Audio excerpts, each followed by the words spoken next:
Hey KISD parents and students, this is Micah Rossi, your local school psychologist, and this is a Family in 3 presentation. It'll be about 3 minutes long, which is optimal for busy parents and teachers and kids. This presentation focuses on test anxiety, and it's called Starships Were Meant to Fly, helping our students soar despite the high stakes. Obviously, this is a take on our STAR testing and Nicki Minaj's song. I've fused the two. Pretty brilliant, huh?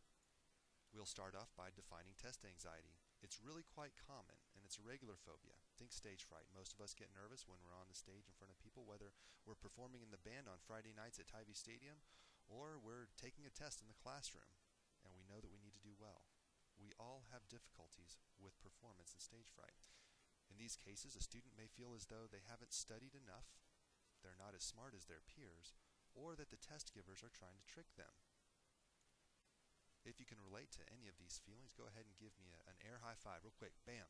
Good job.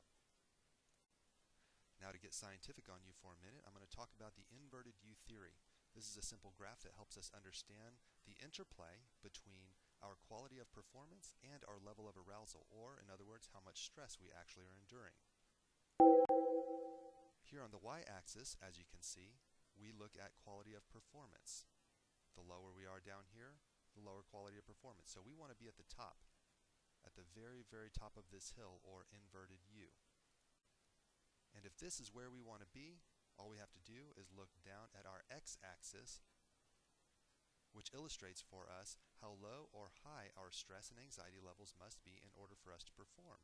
As you can see, if our stress anxiety is too low and we're bored or we're asleep, we're going to perform poorly. And also we will perform poorly if our stress is too high and we have major anxiety attacks or panic. Okay? So finding the right level of stress is important for attaining a high quality of performance. Maintaining this balance isn't always easy, but in future Family in 3 presentations, we will give you the tools that you need in order to attain this. We're going to finish off this short presentation with talking about some of the symptoms of test anxiety. So the first would be increased respiration. We know that there are physical responses to our mental states. This is where we're breathing heavily. Sometimes it's hard to control our breathing because we're nervous or panicky. An increased heart rate comes along with that.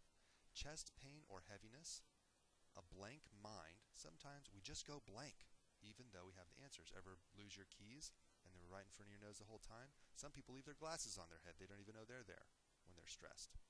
Sweating may occur. And attention deficit-like symptoms. Research shows that, heck, when anybody is stressed or highly anxious, we're pretty much ADHD at that moment. It may go away when we calm down, but we're there. And then also wandering thoughts, which can oftentimes spiral down into a place that's either dark and or can become depressing. With that said, our 3 minutes is up. Thank you very much for joining us for our Family in 3 presentation on how to tackle test anxiety.